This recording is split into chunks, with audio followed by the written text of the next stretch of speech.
നമ്മുടെ സദ്യയിൽ ഒഴിച്ചുകൂടാൻ പറ്റാത്ത ഒരു ഐറ്റമാണ് ഇന്ന് തയ്യാറാക്കുന്നത്.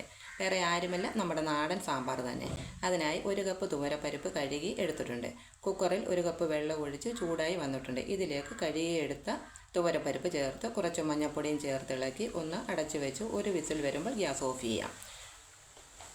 പിന്നെ കുറച്ച് പച്ചക്കറി കട്ട് ചെയ്തെടുത്തിട്ടുണ്ട്.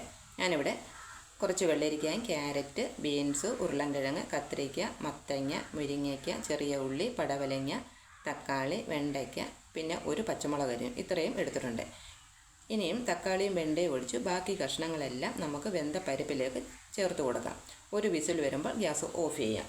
പിന്നെ വെണ്ടയും തക്കാളിയും ഒരു പാനിൽ ജസ്റ്റ് ഒന്ന് വഴറ്റി അതുകൂടി കുക്കറിലേക്ക് ചേർത്ത് കുറച്ച് പിഴുപുളി പിഴിഞ്ഞതും കൂടി ചേർത്ത് 5 മിനിറ്റ് ഒന്ന് തിളപ്പിക്കാം. വെണ്ടയും തക്കാളിയും ആദ്യമേ ചേർത്ത് കഴിഞ്ഞാൽ അത് വെന്ത് ഉടഞ്ഞു പോകും. അതിനുശേഷം പാൻ വെച്ച് അല്പം എണ്ണ ഒഴിച്ച് ചൂടായി കഴിയുമ്പോൾ 1/2 ടീസ്പൂൺ മഞ്ഞൾപ്പൊടിയും 1 ടീസ്പൂൺ മല്ലിപ്പൊടിയും 1/2 ടീസ്പൂൺ മുളക് പൊടിയും അല്പം ഉലുവാപ്പൊടിയും ചേർത്ത് മൂത്ത് കഴിയുമ്പോൾ 2 സ്പൂൺ സാമ്പാർ പൊടിയും 1/2 ടീസ്പൂൺ കായപ്പൊടിയും ചേർത്ത് ഇളക്കി കുക്കറിലേക്ക് ചേർത്ത് നന്നായി ഒന്ന് ഇളക്കി തിളപ്പിച്ചെടുക്കാം.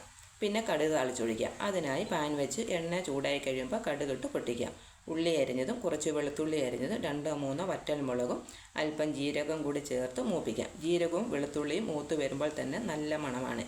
ഇനി കുറച്ച് കരിവേപ്പിലയും ചേർത്ത് സാമ്പാറിലേക്ക് ചേർക്കാം.